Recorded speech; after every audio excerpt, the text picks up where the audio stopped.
how often do you have to just tell people no and say there's no amount of money that I'm going to take from you to work with you?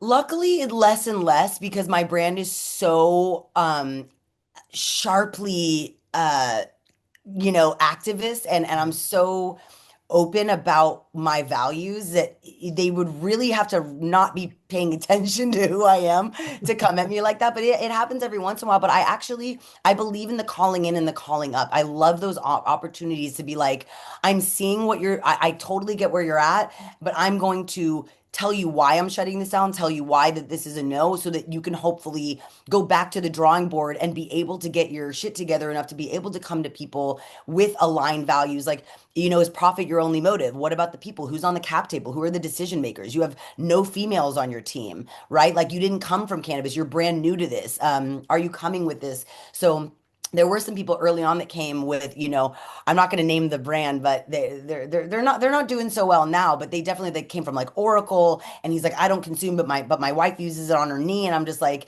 you're trying. I told you I'm happy at my current job. You're trying to poach me. You're dangling money in front of my face and saying you don't consume and that you came from big corporate money, and there was not even a metacognition. There was no self awareness around it. So it was just like, hey, by the way, we take this really seriously. This is very personal. We've committed a lot. We've sacrificed a lot to be here.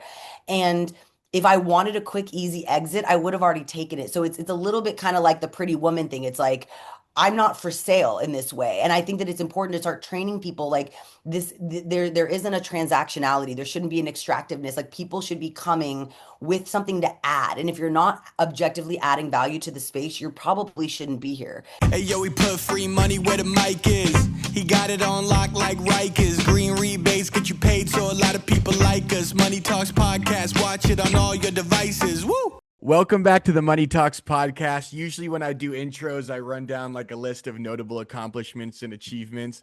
But for Luna, it's going to be easier to list what she hasn't accomplished. So that's the list that I have. She hasn't been president of the United States. Not yet. She hasn't starred in a Quentin Tarantino movie, but she's done literally everything else. Luna is an award-winning executive consultant and internationally recognized plant medicine expert with over 25 years in the cannabis industry, honored as a top woman in cannabis, best activist, best West Coast activist of Women in Canna Expo 2025, a green entrepreneur notable leader, and a Canna Portugal global legalization honoree. And she's also joined with Mitch Pfeifer of Active 710 Vapes, and I'm really excited to talk about the Singular platform that just launched. Thank you, Mitch, and thank you, Luna, for joining me. Thank you guys so much. Seriously. It's our pleasure. Shout out. Shout out. So the first thing I want to ask is, it just released a couple weeks ago that you're hosting the EmJays 2025. What was it like? How did you feel when you got that call, Luna? Oh, it was fabulous. I've known Dave Tran since I was a writer for Dope Magazine back in 2014. It's been an incredible event. I've made it every time. Active was one of the main sponsors a couple of years ago and really made it super special. I just love to see the leveling up and the sophistication and poise of the industry. It's like we've been kind of in the back alley, kind of in the parking lots and in the shadows for so long. To be at the Pearl Theater on a gorgeous stage in a Art Deco theater and just like kind of being, kind of embodying the next stage of where we want to be. We're always talking about normalization and destigmatization and mainstreaming. How are we going to do that if we don't have kind of our own Emmys and Grammys that really honors the wins? Because there's so many challenges in this industry, so many obstacles that we really have to celebrate the dubs when we see them because the L's are obvious and endless. And so I just really love the acknowledgement, people congratulating each other. There's very few times that we really give a space to honor the hard work and the sacrifices and really celebrate. And MJ BizCon kind of at the end of the year just feels so apropos for that. It's kind of ties everything up in a bow. It feels full circle. It ends Q4 in a really nice note. It lets us go into the holidays with our families feeling accomplished and feeling, present in what we've built and ready and renewed to start Q1 and start the next year. So I'm super excited. Vegas is 2 months away and I can't wait. This will be my ninth MJ BizCon in 10 years because, barring the COVID's flop. But yeah, I definitely it's the thing I'm looking forward to most in the upcoming months. Love it. And you've spoke at so many events. How does preparing for this compare to all these other events that you've spoke at? Well, I think that, I'm excited because a lot of times there's a topic and people are coming to learn. This is really just more of a celebration and an expose. It's kind of a time to spotlight other people instead of it being about what I know and what I bring and centering it around my experience and working off of the other people in the room, whether it's a workshop or a panel or a presentation. This more feels like I'm amplifying and uplifting the work of the people around me, which feels so much more wholesome and it just has a different energy behind it. It feels a little bit more selfless, a little bit less business oriented, and more of a congratulatory energy of just kind of camaraderie and just kind of like locking arms and being like, we are all in this together instead of it being more topical and more like there it's transactional. I'm coming to this thing to get this information for a Monday morning strategy. It's like there is almost a frivolousness about this in the sense that this is not necessarily serving anyone. Obviously, it helps with PR. Everyone gets a network. There's obviously a B2B element, or else we wouldn't be doing it. But it's not this extractive greed capitalism where someone's making money out of it. It really is just for the sake of joy. And I think that, being in the cannabis industry, we are pleasure seekers. That's what cannabis teaches us. We do want, it makes everything better. Sex, drugs, rock and roll, art, food, all the things that we love. It's so important that we acknowledge that pleasure centricity and honoring our joy is the only way to move through burnout and move through the depression of this late stage capitalism. It is rough to see some of the crumblings and the war and some of the pain that's happening in the world, and we kind of can create our own bubble and say we're gonna create the world and the society that we believe in, that we know can be true, that's collaborative, that's supportive, that's positive, and like share that with the world through content and showing that we can gather in this way at a business conference to get dressed up and honor each other and support each other and ching ching and congratulate each other, because it is a very grueling process and can be very isolating to be in this space. So coming together is essential. You are such a healing person. You just healed me because I literally like preparing for MJ Biz, it's so stressful. You have so much on your plate. I can't imagine what you're dealing with. But you just reminded me like that we're doing this to celebrate. The point of MJ Biz is to celebrate and support each other, Mm, you know? mm. And late stage, we could do a whole 3 hour podcast on late stage capitalism, but I don't even want to go down that rabbit hole. I feel you though. So I want to know, like, if we met young Luna, what would we see? Were there any early hints of like rebellion, activism, anything that like foreshadowed the career you've built today? Oh, I mean, I was a sophomore when I went on lunch break and smoked a blunt and went back to my like AP class or whatever. I was like in an AP class before I was even supposed to be. I was a straight A student, super, super, never missed a day of school, super nerdy, raised by like extremely strict New York Jewish parents with master's degrees or like education or bust. And I'm like, okay. So I went on my lunch break and I smoked, and my friends told on me because they were like, oh, we saw four people. Where's the fourth person? And I ended up getting suspended. And in that suspension, I wrote a letter because you have to write to your teachers and be like, I need to get my homework. And in the letter, I wrote how silly it was that I'm in order punishing me for consuming during school hours was taking me out of school for a week, and how disruptive and how it didn't make sense. And I wrote this whole persuasive essay.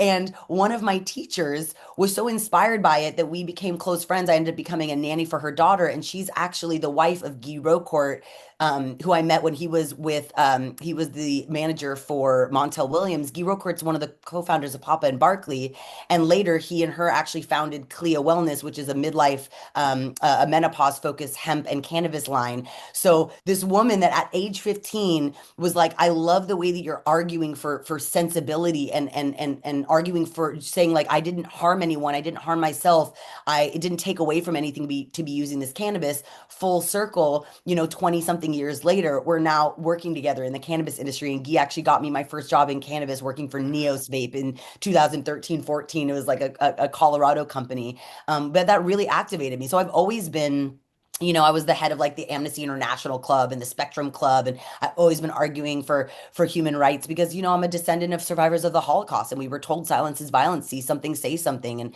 I do believe that cannabis does fall under a human rights issue. It's an issue of bodily autonomy and medical sovereignty, and we need to treat it as such. So I've been a prison abolitionist my whole life. I got my degree in feminist studies, and all of these things have always coalesced. It's like when something doesn't feel right, like at the Porter Meadow on 420. at UC Santa Cruz were getting in trouble for smoking weed. I'm looking around being like, we're literally frolicking in a meadow. Why are there cops here? There's no fights, there's no violence, there's no guns. Like, and I realized like at a very young age, I'm like, this doesn't make any sense. And I got kicked out of the dorms. I was supposed to be a residential assistant the following year of my freshman year at the dorms, and they found cannabis in my dorm room and they kicked me out of the dorms. And so I'm not a victim of the drug war, but I understand, the impact of it. So yeah, young Luna was already like, this is whack. Like this doesn't make any sense. I'm not hurting anyone. I have straight A's.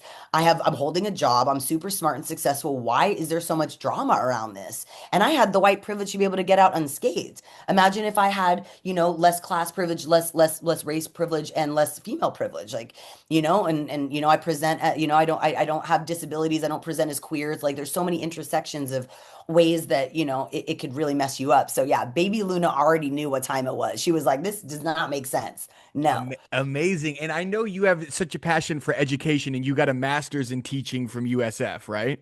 Yep. So after college and getting your master's, like, did you go straight into teaching? Were you a professor or did you go straight into like, what Oh, was I your went career? straight to San Quentin. I went straight to a maximum security prison and did work with paroling out HIV positive prisoners who had almost life sentences that were getting paroled after being in prison for 50 years. So I went straight into the hard stuff. And it was like, maybe, the 22-year-old white girl shouldn't be working with the 60-year-old, felon who's just like, girl, you don't know anything about life. I'm like, you know what? Maybe I don't know anything about life. So then I went into juvenile halls and then later into public schools because I wanted to intervene earlier to get someone when you're that late in the game. I wanted to kind of support them in how do you use cannabis in ways that aren't going to derail you? How are we able to engage in some of these, kind of elusive behaviors without getting caught into the system. So I went to like the most intense case scenario and then went, you know what, I want to kind of come back to educating when they're still malleable, because it was a little too big of a culture and age difference with my clients. I was fresh out of college and they were like, girl, you are not you are not. I mean, I helped as much as I could, but I was too green for that context. So I had to like kind of pedal back and it was a great choice because I learned so much about how to educate that moved into the cannabis space, right? Meeting people where they're at, demystifying, not being condescending, making things accessible and simple. Yeah, it's really served in a lot of ways. Totally. So when did you first work professionally in cannabis? How did that start? So Guy got me my job selling vapes. So I've been selling vapes for like 12 years. So it makes sense, obviously, that I'm helping active now because it's just in my blood. I love it. Especially as a teacher, right? It's the 10 and 10 rule. If you're 10 seconds and 10 feet from someone, you're Gucci. You got it. You could vape, no, no, no face, no case. You're good. So that was like, the start. And then I worked with Pura Vida Edibles, which was the first gluten-free vegan edible. Shout out to Heather, who's now Activation Vibration. It was just her birthday yesterday. And then I worked with Jane's Brew, which was the first ever to come out with THC and CBD powders and drinks. They were the first drink. It was before it was emulsified, so you used to have to, it was like had like like stuck to the bottle. It wasn't the best. And then Jetty Extracts. I was the first employee at Jetty, one of the largest. Now they were purchased by Canopy. They're in multiple states, Colorado, New Jersey, New York. They were the first, one of the first vape companies in California. We were the first on the Ease platform, the first on the PAX platform when PAX was doing PAX era. So I got to really have a lot of those early relationships with them. And then moved to iSpire, where I was for 5 years and learned a lot about the manufacturing, the supply chain, and the what it means to come from nicotine and trying to go into cannabis, which really didn't work. That's why Active is so special, is because they actually come from cannabis. Just trying to kind of create a company to make money off of cannabis is not the way to do it. You actually have to love the plant, work with the plant, have a history with the plant, and that's what I've learned through all of this time. I was actually at Jetty yesterday filming some content with them because they're eco certified and trying to help them support, letting people know like, hey, Cat 4 testing is important. Like you want to be beyond the 66 contaminants that the California state tests for. You want to be, testing for 100 or more. And just being at the Jetty facility after not being there for a couple years, after working there for 5 years, is just so beautiful to see the passion and the commitment. And it's just really real. Like the people there really want to be a part of it. So it's been really cool to see how, in the early days, it was really just about the collective model. And then we we went legal and it was kind of like a money grab. And now we're seeing it come back to companies like Active that are really trying to say it's more than just a product. It's really we're trying to build generational wealth for the people that we love and do a good job and have a legacy and be accountable, not just a fly by night where you just put out something, make some money, and then you're unable to be found. Like you can find us, you know where we live, and we stand by what we do and we stand on business no matter what. Hell yeah. Have you seen, you said something interesting. Have you seen a lot of people quit nicotine with the help of cannabis? Is that Absolutely. common? I did. I was on the Nick stick because I was working at, at Champs and you're just around all of it and absolutely having like a high CBD because it's really muscle memory, right? And it's also addressing an underlying anxiety or an imbalance in your system. So, absolutely I've seen people do that. It's huge. It really helps replace it. Even if it's just maybe you hit your nicotine stick once and then, instead of three more times, it's like you kind of interdisperse it with the cannabis or with like a a hemp or something else, but just to kind of move through because like that propylene glycol and the constant irritation and the salt nicotine, it's really really highly addictive, and that's why it was interesting to be in that space, and I learned a lot, and it made sense when cannabis was really struggling to like it kept a lot of people alive, but we're seeing a lot of bans. We're seeing the impact of years and years of it, with the Ivali crisis and the popcorn lung, and we're really seeing like all we can really stand behind right now is cannabis. We know cannabis oil is safe. We know that the vaporizers and the way that we're using them are safe. But what's coming out of China is very unregulated, and it's all about the top dollar, and it's not about public health. And it's completely unchecked. Whether you're talking about the hardware, the carrier oil, the nicotine itself, it is really, really hard to find anything that's safe. And these companies are really not aligned with values in the way that cannabis is. Interesting. It's a slippery slope. Yeah. And you've worked with so many brands and you've probably seen so many brands grow from like small companies to just worldwide, larger than life. How hard is it to preserve that like original authenticity as companies are scaling? How strong is your spine? How big are your balls? How big is your heart? That's really what it is. It's like if you are going to fall to an easy corner cutting strategy, if you are going to fall to quick money, if you are going to be wowed by luxury, by the fast life, then it's really easy to lose it. Um, but I believe that when your heart is centered and you're surrounded by people that hold you accountable and actually love you based on your value system and based on your ethics, and based on the products you put out and the people around you, I think it's easy. I think it's easy to keep that integrity because you have to sleep with yourself at night. And it's not about your shareholders. It's not about your likes or followers on Instagram. It's not about your celebrity status. It's about how people talk about you when you're not in the room, and if they're saying that you are objectively adding value to the space or if you are literally just in it for a quick exit and to extract value. Because it's pretty obvious who's in it for their own gains and who's in it for the plant. Yeah. And I'd love to introduce Mitch here. Thank you, Mitch, for being patient, and I'm thank you so much for joining me. I just want to ask you, Mitch, how did you first get involved with Active 710? Man, like around 2 years ago, was kind of recruited to the team. I knew employee number one, so the company kind of started up here in the Seattle area where I reside. So, um, ironically, was close to some of the leadership without even really knowing who they were. They have some plant touching endeavors that I did some work for. And then kind of knew employee number one, and so was a fan of the products they were doing out, the people and the culture built. And so opportunity honestly just came my way that I wasn't even really looking for and just couldn't say no to it. Awesome. And Singular, it's really like what Active 10 created is the first universal vape platform. Uh, Tell me about how this came about. Yeah, so I mean, it's really about bridging the gap, as we've seen all-in-ones or disposables, whatever you want to call them. I think on the B2B side, we call them all-in-ones. The consumers call them disposables.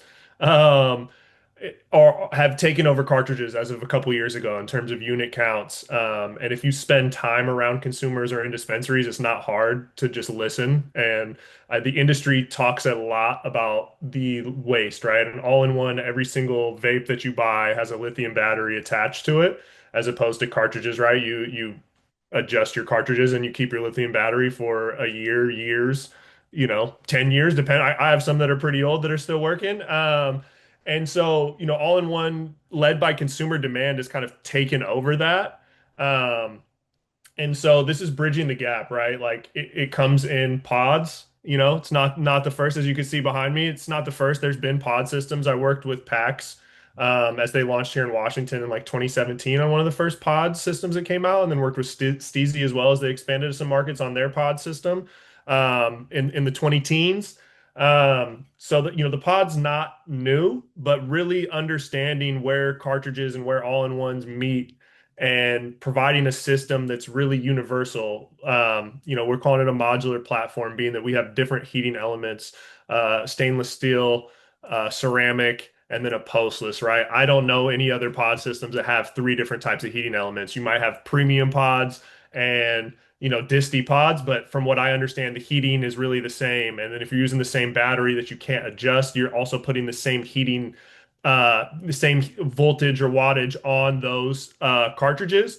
And if you look at a distillate and a solventless, consumers want to experience those in completely different ways and completely different temperatures. And so our platform allows brands to put oil in heating elements that match their products, their end products, and then also consumers to be able to use that in the way that they want. And then as you can also see behind me, there's multiple form factors of batteries, right? Most other systems are just a singular, not a pun intended, but a singular battery. Whereas like we have, a pod right here works in this style, this form factor, works in this form factor, or you could go Wow. crazy and make your own. So then another part of putting these systems out from a brand standpoint is if you go with a proprietary battery, now consumers have to buy that battery and that pod, and the next time they want to refill, they also have to have that battery and ensure that it's charged, right? And then you have a couple different brands. Now you have a couple different batteries and your 510 battery. And so this is gives an opportunity for people to enter the market and seed those batteries together. Rising tides lifts all ships, but then be able to have the unique branding through their concentrates, the heating elements, and designing their own form factors if they want. And then we still got, the adapter for the 510 carts. So you could just twist that on and still, if you still got cartridges, you could still rip that through the same system It's so dope. I through just the got I mine in same, feel sale. through different form factors and everything, man. So honestly, the product team, again, I think I told you before we went on, I can't take any credit for the thought or design that went into any of this, but our team really thought about everything. And we've seen pod systems for about 8 or 9 years. The reason why it took us 8 or 9 years to put something on the market is because we're gonna wait till we really get it right and have something that's not just for now, but future proofed. We have hell been yeah. praying for this, just as a consumer, just as a vapor, we have been praying for something like this. It's good for the environment, it's good for B2B customization, and it's just like how do you lose when it's more sustainable, more affordable, and higher performing? I mean, it rarely you get all three, right? You usually have to choose. You get one or the other. And it Right. works with every type of extract. I mean, come on. Yeah. I know. It just makes it now. I want to start a vape company just because you made it seem so not overwhelming. Because that's like the scary thing is like, how am I even going to start? But I feel like I was just watching Steve Jobs explain the first iPhone. You made it so simple. And Luna, how did you first get involved with Active 710? So actually, I also back in the day, it was like a 420 pitch club by Weed Club. I don't know if you guys remember Evan Horowitz. He used to do it at the Twitter building in downtown San Francisco. This is like 2015. And Alex and I, this was before either of us were even in the vape space. I think I was maybe starting with Jetty, or maybe it was back, when I was with Pura Vida, and he was in the cultivation space. And we sat on a judges panel. You had 4 minutes and 20 seconds to do a pitch, and we were like the judges panel that got to like kind of roast you and see if you were ready. And I learned so much from this man. He is such a visionary. He's such a genius. He is so hard-nosed and honest and forthright and unfiltered. And was definitely like the Ryan, is it not Ryan Seacrest, who was the one who was like kind of like made I'm people in cry. Cal. Yeah, yeah, Simon Cowell. Yeah, he was the one that kind of like made people like shed a tear. But it was never mean spirited. It was just honesty, and like I just loved that. Like I always joke, um, that Koreans are the Jews of Asia. We're just like we just say it how we mean it, and that's our form of respect. It's like honesty is the respect, and so I just always loved him for that. He's just like been just very very transparent in his intentions.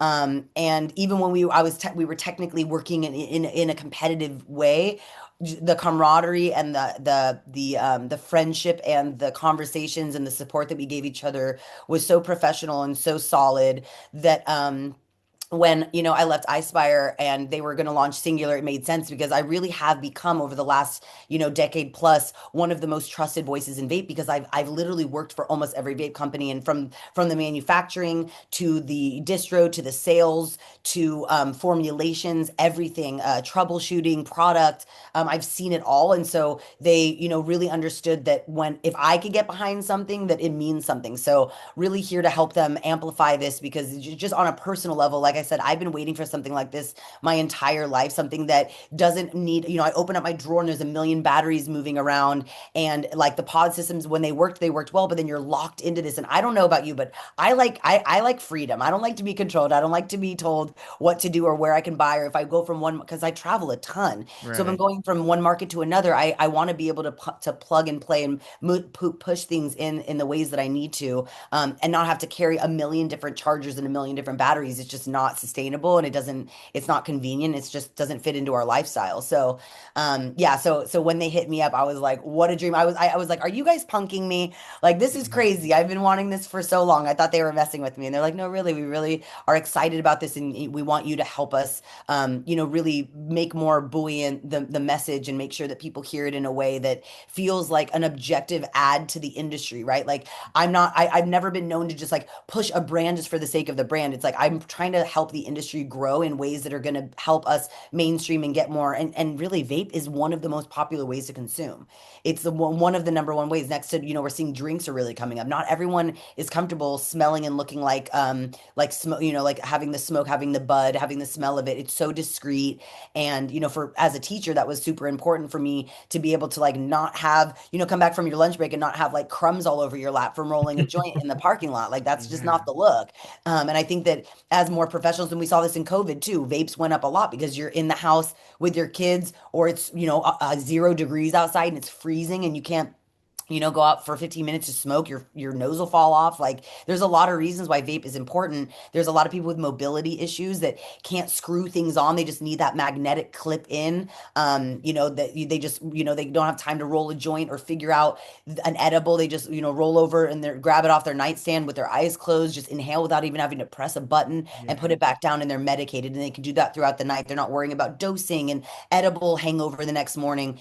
I really believe deeply to my core that vape is one of the most powerful ways to consume medicine, period. And you're seeing people are putting all kinds of things in vape. I mean, people have put, 2CB and like, all these different crazy things. Like people are, it really is nebulizers on a pharmaceutical level. They're even talking about vaccines being vapable Wow. putting them in nebulizers. So it really is when we're looking at EU GMP certification and, pharmaceutical model like we're seeing in Germany, it needs to be dosable, it needs to be safe, it needs to be reliable, and it needs to be in a format that feels professional and that feels, like something that you can have, that you can hand a regulator or hand a grandma and have them not be like, what is this weird Mylar bag or what is this? It's like it feels very stable, secure, and it feels like the future. So I'm super excited that I got to be able to work on this project because, man, it is probably the most exciting thing to happen to vape since I've been in the space. Honestly, the word revolutionary is overused, but I use it very intentionally here.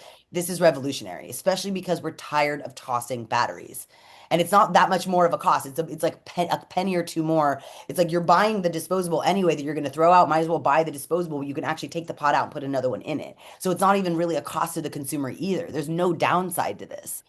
That's the Love thing is it. I could try to poke holes in it. Like when I first learned about it, I'm like, what about this? What about that? And they're like, we already thought about that. We already got that. We're ahead of you. I'm like, damn, I love finding the weakness and pulling the threads. They're like, no, dude, we've worked on this for years. There are no threads to pull. We've solved for all of these things. I'm like, finally, thoughtful engineering by people who care. Amazing. And Mitch, how awesome was it to get Luna on board? Oh, great. I mean, I've known Luna since before I was over here as well. So, been doing the event circuit, so always seeing each other in different cities. And love her energy, love what she's brought to the space. And again, like obviously respected in the vape space. So it was great to get her over here. And it's funny because just earlier this year we were hanging out in Barcelona around Spanibus and before she was on board but we were, she was again hanging out at the Airbnb with our crew just on like organic, went out, got some Ice gelato and kicked cream. it. And so now we get to do some work together.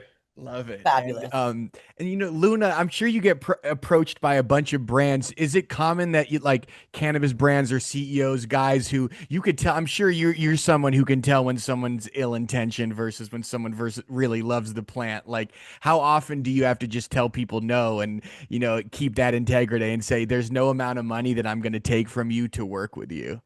Luckily, less and less because my brand is so sharply activist and I'm so open about my values that they would really have to not be paying attention to who I am to come at me like that. But it happens every once in a while. But I believe in the calling in and the calling up. I love those opportunities to be like, I'm seeing I totally get where you're at, but I'm going to tell you why I'm shutting this down, tell you why that this is a no, so that you can hopefully go back to the drawing board and be able to get your shit together enough to be able to come to people with aligned values. Like, is profit your only motive? What about the people? Who's on the cap table? Who are the decision makers? You have no females on your team, right? Like you didn't come from cannabis. You're brand new to this. Are you coming with this? So there were some people early on that came with, I'm not going to name the brand, but they're not doing so well now. But they came from like Oracle, and he's like, I don't consume, but my wife uses it on her knee, and I'm just like,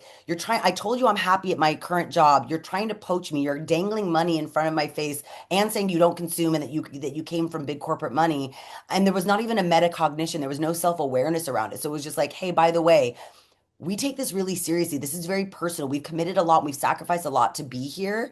And if I wanted a quick, easy exit, I would have already taken it. So it's a little bit kind of like the pretty woman thing. It's like, I'm not for sale in this way. And I think that it's important to start training people like there isn't a transactionality. There shouldn't be an extractiveness. Like people should be coming with something to add. And if you're not objectively adding value to the space, you probably shouldn't be here because you're just looking to have an exit.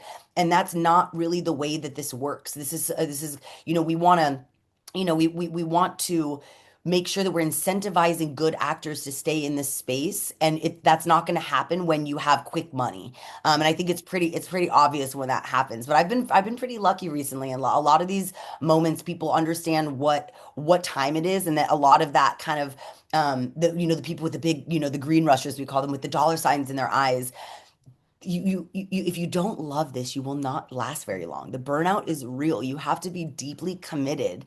And so there's an element of like, oh, that's so sweet. Like you're kind of like new and green and you're excited and you think that you're going to just copy and paste all of your SOPs from your CPG industry, your alcohol, or whatever other industry you're coming into. And it's not going to translate like that. But I do appreciate when people come to me. I always love, the idea. It's like, hey, if you want to hire me to audit your company and let you know all the ways that you're kind of problematic and that you're not going to do very well, I'm happy to do that. But Right. there needs to be a deep respect, instead of it just being acquiring talent to put on your deck to make you look good. Love it. And what's oh, I had a oh you had a quote that I love. It's love can be lucrative. How do you elaborate on that quote and like what inspired that? Actually, who inspired it was Andre Special. I'm pointing to Berkeley right now, from CBCB Berkeley, who is one of the co-founders. She's friends with Jack Harris. She's been an advocate and an activist in the cannabis space forever. And I saw her say that at a New West Summit in like 2015. And she said, love is lucrative. And I was like, absolutely. And there's Harvard Business Review studies that show that when you have both on the internal, your internal employees and the consumers, the morale, the lack of turnover, the loyalty, the boycotting, all of these things relate to, are you aligning to purpose? Do you have women and folks of color on the cap table and in decision making positions? Are you showing up beyond just the pink washing or the green washing or the black washing during these specific months? Are you just doing it performatively as this like obligatory, like check the box, like I can pat myself on the back that I did this, I did my duty to like be woke? Or are you really in your day to day? Are you showing up for causes when it's anonymous, when you're not necessarily building a PR campaign off of it, when you're not, so I think that that's really what we're learning, is that there's actual case studies of businesses, like the Patagonias of the world. They went dark on Black Friday one year. They closed their site, and the next year they donated 100% and they still are profitable. The B Wow. Corp conversation where it's people, profit, and planet, they can all exist. How are you always baking into your bottom line people? Because there's a lot of statistics out there that the turnover and morale in a company can completely tank it, right? If people are leaving all the time, you're wasting the training, they're quitting, they're bad mouthing you in the market, whether they're still employed by you or not. It's horrible. But if they know that you are tied to something good, they will go to bat for you. They'll support you and defend you in rooms you're not in. They will make introductions without having to get anything out of it. And same thing with the consumers. I mean, I don't know about you guys, but like when I read like that it's single source and grandma's recipe, I'm like, I will pay $90 more for this Manuka honey than the one next to it, because my heart has been touched by it. When something aligns with my values, and then same thing with the opposite. There's a lot of brands in cannabis that I boycott and I will not support, and I will openly, not I try to remain positive, but in my close circles, if someone's supporting or thinking about working with someone, I'll be like, they have a really bad history of abuse, or they're bad actors, and there's multiple examples of this, and we have to be on the lookout, because we don't have a Better Businesses Bureau. We don't have a third party objective ombudsman that we can ask what's going on. It's really a couple WhatsApp chats and trying to keep it professional, but really trying to warn folks like they don't pay their bills, or their owners, multiple women have accused them of sexual harassment or whatever it is. We kind of need to support each other through that and figure out. Luckily, it's very few. I can name on like one hand people that should be completely blacklisted from the industry. Most people are really good people, heart-centered, loving men that are supporting women. We're really lucky in this space. It really does attract good people. Totally. And that's like, because I'm semi new to cannabis. I'm like a year in, and I've always like kind of looked at it from the outside looking. And my background is in reality TV, Gordon Ramsay style TV shows. So going from that to Hey, this has perfect for been. us. We're like a telenovela. I know. But this has been definitely a palate cleanser getting into cannabis. But the main thing I've learned is how like important relationships are. Because like you said, there's no better business. Your reputation is everything. If you lose your reputation, you lose your. So and then Mitch, I had a question for. That's what I wanted you to touch on, Mitch. Is like your success in cannabis industry. How important has like cultivating relationships been attributed to your success and your longevity in cannabis? I mean, it's everything, For me, early on, I felt like the number one KPI that determined success for me, right? Like coming from a marketing standpoint, like lead generation or whatever. I did real estate before this. You got to make X amount of calls to get X amount of warm leads to squeeze out one closed deal, right? And that's, there's a formula for real estate. There's a formula for selling roofs, whatever you're marketing or selling, right? But for me, like the number one KPI has always been meeting, getting new places and meeting new people. So I guess it's two, one A or one B, if you will. And I learned that very early on when I was just on like an entrepreneurial freelance, right? So like not only to have to do the work, but I had to acquire new customers, right? And it's the age old, you got to keep things on the up and up with your current customers, but you also got to grow the pipeline if you want to grow as an individual or the support for your own household, let alone adding other people to your team. So it's always been going new places and meeting new people are like two activities that I know will pay dividend. If I intentionally do those two things, doesn't matter what I'm doing, they will pay dividends. It might take 3, 6, 12, 24 months for it to pay off, but that's something I learned very early on and investing, even when you don't really have the money, like find a way, squeeze out a couple $100, thug it out, sleep on a couch, air mattress, whatever, whatever it Check it takes. out. I got a lot of tips and tricks of how to do the road on a lean budget. Dude. But that's expanded me. And I mean, for me, again, like the meeting new people, it just grows sure who you know and who you can call or who calls you, but it grows what you know and also like how you think about things, what questions to ask, and you just grow your internal knowledge. And then being a quasi creative person, it also like grows how you think, and as a marketing person, it starts unlocking, well, what if I try that? What if I try this? What if I tweak this? Right. And that comes from the inspiration of like meeting and learning from other people. So I mean, it's everything to me.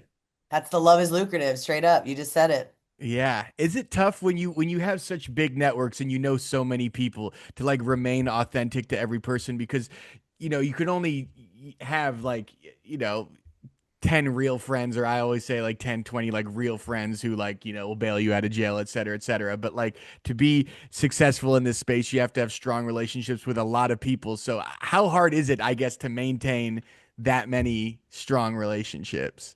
Man, I think it's incredibly difficult, and that's something for me. Like, I'm not a very naturally extroverted person. Um, and I'm also, yeah, so like I'm a loner, right? Like if you're like Friday night, you have nothing to do, like, bro, I'd love to just like smoke weed and be at my house like by myself, like hood on, like the meme or something. I'm like literally like nobody's here and I'm like so blocked out from everything. Like that's my natural like comfort place. So it's difficult, but before I was in cannabis, I was running a music blog, right? And like everybody wanted feature, like, you're this source of like everybody wants something from you. And Mm, so it's a great way to build your network, but then you quickly learn, okay, I'm gonna show love to Luna, I'm gonna show love to Ethan. And then as my network grows, like, fuck, I got so many people I gotta show love with to like stay on the up and up. And like it takes a lot of work and intention, but you also start learning like how to communicate and how to deal with people that like, you only have, to your point, you only have so much to give. And as you meet more people, then you have less to give the people you know. And so it does take a lot of internal growth of like learning how to be okay with that, how to be okay with people like getting in their feelings over things that are outside, there's like right. so much to that. So like I feel like by the time I got into cannabis, I've already dealt with like building community and building networks and like kind of going through that and just a lot of internal growth on that. So now it's just like doing it in a different facet. So it's like whatever, but I do know like exactly what you're talking about. It took a lot of internal growth, the Yeah. first time I kind of went through that. And I also I feel guilt on a literally daily basis that I cannot give, whether it's in this industry, still in music, which I'm very loosely attached to and make no money off of, just have a passion to, or just in my personal life, like Right. I can't give what I want to who I want. It's I feel guilt over that every single day. Definitely. Well, you're doing the best you can, man. And getting on a podcast is one step closer towards being a quasi extrovert. But so we have a couple more questions to ask. I just like as a whole, and Luna, you guys can both touch on this, but Luna, like as a whole, 2025, you've seen the industry go through its ups and downs, peaks and valleys. Where do you see the industry now, and how like optimistic are you about the future of cannabis? Peaks and valleys. I call it the roller coaster where you're vomiting off the side, wishing it was over. Where do I see it going? I mean, honestly, I stopped we were so deeply traumatized and bamboozled and robbed of our hopes and dreams with the like overly optimistic, rosy colored glasses of thinking that Biden and then Trump, or Trump and then Biden and then this time again. We've been saying 3 to 5 years for federal decriminalization for 20 something years. So I really try not, I am trying to just stay present in the moment and be grateful for the wins that we do have, because I find that it is disingenuous and almost disrespectful at this point, because the imaginings, obviously I have visualization work. I want to manifest things. I have like my dream world and my visualizations. But as far as like projections, they've been so harmful to us and they've caused so much harm as far as investors getting burned and people pouring all this money into something, and then the labeling changes, or now we just saw a recall on something because the font was too bubble font and too hot pink, and you're like, dude, we just spent $250,000 on this labeling. So it's just, and we're just being kind of jerked around by the government because they're just trying to figure out the best way to make money off of us. So I just try to remember and remind people that there's no such thing as legalization. It's either decriminalization or commercialization, which is tax control and regulate. And that the system, just like public schools, just like prisons, were never designed to teach and to rehabilitate. They are tools of social reification, basically stratification, hierarchy, and slavery. So when cannabis was legalized, it was never meant to actually create more access. It created more crimes. I went from being able to grow 6 plants per person per household to 6 plants per house. Now a joint in my ashtray is an open container whereas before it was not. So there is a lot of new crimes that have been created. People uploaded their addresses for their as operators, and they're getting robbed and not getting any support. They didn't get PPP loans. They're not able to write off 280E, which is 70 to 80% of their operating costs, and their business costs are not able to write off. So it was never made to free the plant. This was always sold to us as legalization, because when voters look and they say legalize it, yes or no, they think that they're voting for decrim, but they're really voting for commercialization, which is really handing it over to Uncle Sam. So if we, as long as we know that baked into the basis of it, it's always about social control and extraction of capital. And also, you have to remember, California is the fifth largest economy in the world for a reason. We are the number one in incarceration in the country. We have a prison industrial complex like a mofo. We are making mad money off of that. So it behooves us to keep some of some of this stuff criminalized, to keep some folks in jail, because we make money off of them, because slavery was abolished unless you're ward of the state, which is what a prisoner is. We own them. And I mean, I used to work in the prison system, like I told you guys, pre-core and all these things, the entire UC system, all of their bunk beds and everything, the federal, U.S. postal bags, it's all made by prison labor. And they can't get a job after they get out because of felon disenfranchisement, and they can't use it as a reference. And it doesn't count as work experience, even if they did it for 30 years being a woodsmith. So this was never, I just want to remind everyone, like, this isn't like this, like, good versus evil where cannabis is going to get freed. Cannabis is getting freed in small ways, like me having a relationship with my plants in my backyard, me being able to heal my mother and my community with it. That is the revolution. That is legalization. That is the decriminalization, is us finding the loopholes, whether it's the hemp industry or, finding ways to have personal use where it's gift, grow, and gather, like we've seen with the decriminalization of entheogens, like I worked on in Oakland. If you're gifting it, you're growing it, you're gathering it, maybe it's not the overt sale of it, that's going to be processed through the systems. But for me, I feel like that the future really is everyone having a personal relationship with this plant, calling and showing up to their local, their state and their federal, their national representatives in the Senate, and in their city council and their representatives. I've been lobbying for the past few years, and it's really powerful. They need to hear our stories about your friend, the security guard who got shot because there's no banking and they're keeping all the cash in the dispensary. They need those stories to push for regulation. So what I see in the future is people being more active, because once we push for legalization, everyone kind of sat back and was like, oh, we won. Just like, oh, MLK Day, we won racism. It's like, no, dude, this is an ongoing process. Like, we have not won. Like, women still get paid 60 cents on the dollar. We still haven't ratified the Equal Rights Amendment for women. We have not, feminism is not won yet. Like, we have to keep pushing these things. Democracy is a project, and we're seeing right now with the administration how fragile it really is. And so cannabis is just another part of that, right? It's just another element of how we can have control over our own lives and our own bodies. And as a quasi-libertarian, I do believe that we need to have a little bit more control over that, and that, access is super important. So that was a very deep and long and convoluted answer to your question, but that's where I see cannabis going, is people taking more responsibility for it and not just sitting back and letting the regulators. That's why we created Vape Safer. Active put a lot of time and energy and money into creating a 501c6 that brought all these people together. We have abstracts and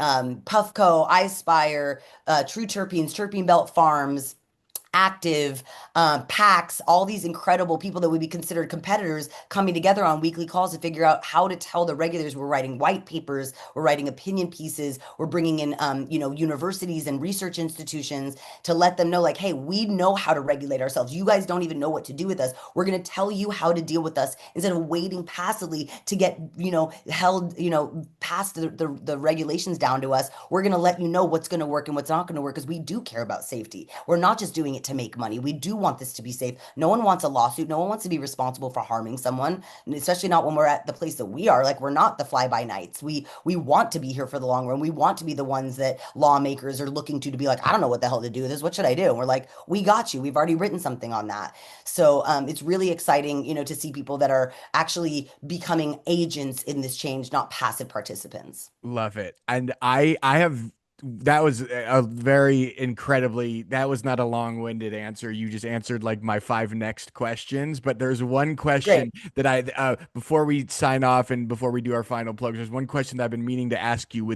You've traveled to over 40 plus countries and you've seen the cannabis markets in other countries. So what's like, a regulatory or market innovation from outside the US that you believe American operators should adopt? Um, I mean, it's interesting because feel like it's because they have not had, and Colombia just passed their recreational for sales. I just got back from Argentina. I'm going to Brazil next week. After Canifest Prague, Active has an amazing booth set up there. Because it took so long, because the kind of the easiest and lowest hanging fruit was just home grow, right? So you go to Spanish, you go to these places, and they invested heavily into like home grow lighting systems, tents, genetics, seeds, soil. Whereas I feel like we kind of like skipped right ahead to like end consumer products, like, you know, CPG. And I like that it kept it in the people. It let the people grow their own. It let all of them, they didn't have to go to a dispensary to buy it. They were able to do it. And they're still purchasing vapes. Like they're still buying vapes, you know, like we have Active as clients all around the world. And some of them aren't in fully fleshed out markets, but they're able to make their own extracts and fill it themselves. Not everything needs to be at the American level of super hyper production. So I think that it's interesting that because they were slower and they were kind of in this bubble before really being commercialized, they had to figure out, you know, real grow shops, like they, you know, figuring out soil amendments, figuring out the right lights, like in a way that we kind of got to skip through it, where it's like maybe now like kind of for fun, Americans will like buy a little grow kit of mushrooms and grow their own oyster mushrooms or like, you know, little things like that where maybe we want to be a part of it. But in general, we kind of just want things delivered to our door ready to go. I just want to inhale it and be ready. Whereas the other markets definitely had to learn what are the genetics that work best. How, you know, maybe I'm living in a space that's not, you know, maybe it can't be as loud. I need to get a genetic that's a little bit, has a lower smell because I live in public housing. And, you know, so I think that it allowed their literacy and their relationship with the plant to kind of become a little bit more autonomous and a little bit more personalized as opposed to like going to a store and having things already kind of pre-made for them. They were kind of having to figure it out like in a very DIY kind of a way, which I think is cool. And we're seeing the seed in the genetic space popping off.